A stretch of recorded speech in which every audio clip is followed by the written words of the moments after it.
ഇന്ന് തന്നെ ഡൗൺലോഡ് ചെയ്യൂ. കാണൂ നിങ്ങളുടെ ഫേവറേറ്റ് ഷോസ്. ഇതാണോ വീട്? ഇതേ പുറത്തു നോക്കിട്ടാ, അകത്തുനിന്ന് പുറത്തേക്ക് നോക്കിയ ഒരു വിശാലായ ലോക. അല്ല അല്ല വിശാലായിട്ടുള്ള മുറിയാ.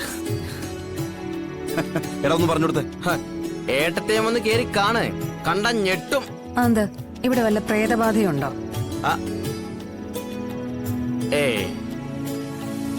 അങ്ങനൊരു ബാധ ഈ പ്രദേശത്തേക്ക് അടിക്കില്ല. അതിനേക്കാൾ വലിയ ബാധകൾ ഓടിച്ചാൽ നടക്കുന്ന സ്ഥലമാ. പിന്നെ അവരടുക്കോ?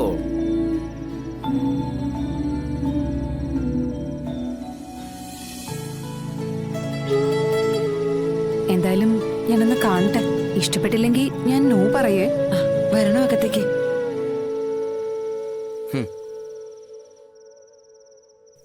അല്ല അച്ഛനെ വീഡിയോ കാണുന്നില്ലേ?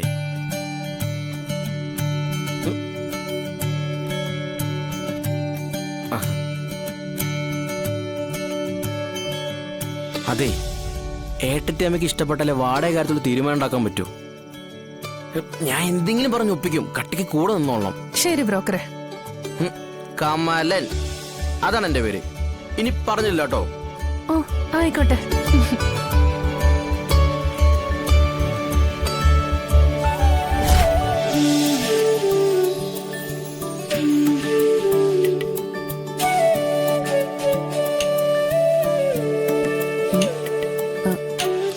ഇത് സ്വിച്ച് ഒന്നും വർക്ക് ചെയ്യുന്നില്ലല്ലോ. അതിനെ സ്വിച്ച് ഇതാ ഏട്ടമ്മ.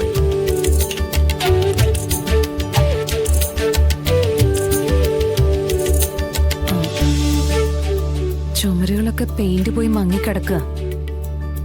പൊട്ടിപ്പൊളിഞ്ഞിട്ടുമുണ്ട്. നമുക്കതൊക്കെ ശരിയാക്കാം. ശരിയാക്കില്ലേ? എപ്പോഴാ അത്? അല്ല, അഡ്വാൻസ് കൊടുത്തു കഴിഞ്ഞാൽ ചെറിയൊരു മെയിൻ്റെനൻസ് പണി നടത്തണമല്ലോ. അതൊക്കെ ഇവര് ശരിയാക്കി തരും. അഡ്വാൻസ് ഉണ്ടോ? പിന്നെ അഡ്വാൻസ് ഇല്ലായിരിക്കും. നിങ്ങൾ എത്രയാ ഉദ്ദേശിക്കുന്നത്? ഒരു 30,000. അത് നമുക്കൊരു 25,000 രൂപ ആയാലോ?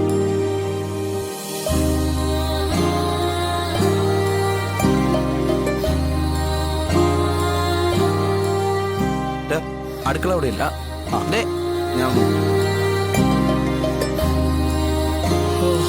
എന്താ ഉറക്കം വരുന്നുണ്ടോ? എന്തിനാ? കട്ടൻ വല്ലതും തിളപ്പിച്ചു തരാനാണോ? എന്നെ കൊണ്ടൊന്നും പറയിപ്പിക്കല്ലോ കേട്ടോ. ഇത് വല്ലതും നടക്കോ? അതോ ഉറക്കം കളഞ്ഞത് വെറുതെ ആകുമോ? ഇത് നടത്തി തരാമെന്ന് പറഞ്ഞത് ഈ കമലനാ. അത് നടത്തി തന്നിരിക്കും.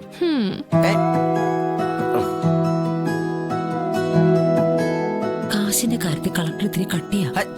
ചുമ്മാ ഇതൊക്കെ ചുമ്മാ വെറുതെ കാണിക്കുന്നതല്ലേ. നിങ്ങൾക്ക് കൈ നിറയെ കാശും കിട്ടും, എനിക്കും കിട്ടും. അതുപോലെ തന്നെ ഈ ഏട്ടത്തേമ്മ എനിക്കറിയാവുന്നതുപോലെ നിങ്ങൾക്ക് ആർക്കും അറിയില്ലല്ലോ. കമല, നിനക്ക് ഞാൻ കമ്മീഷനൊന്നും തരത്തില്ല കേട്ടോ. അയ്യോ, ഈ വാടകയുടെ പകുതി ബ്രോക്കറിന് അവകാശപ്പെട്ടതാ. അതാണ് നിയമം. അങ്ങനെയാണെങ്കിൽ നീ ഓട്ടോ ഓടിക്കുന്നത് നിയമം നോക്കിട്ടാ? നിനക്ക് ലൈസൻസ് ഉണ്ടോ?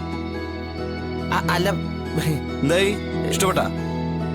വിഷ്ണുട്ടാ, നമുക്കൊരു 25,000 രൂപ പകുതിയും ഒരു 5,000 രൂപ വാടകയും ഓക്കെ ആണെങ്കിൽ നമുക്കിത് ഉറപ്പിക്കാം.